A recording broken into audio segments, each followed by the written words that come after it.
الغلطة اللي باشوفها متكررة جدًا من ناس كتيرة بتقدّم على scholarships إن هم يقدّموا على scholarship واحدة أو program صيفي واحد أو حتى شغل واحد.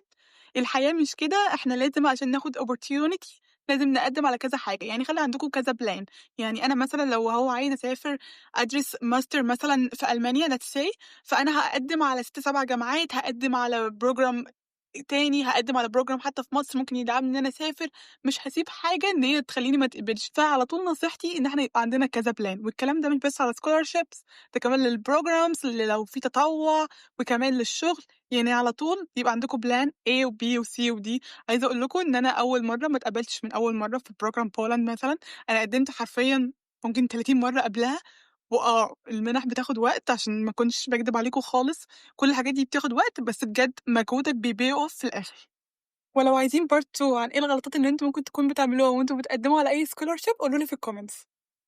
ولو عجبكم الفيديو ما تنسوش تعملوا لي follow، وكمان اعملوا لي follow على Instagram. أشوفكم مسافرين. باي باي.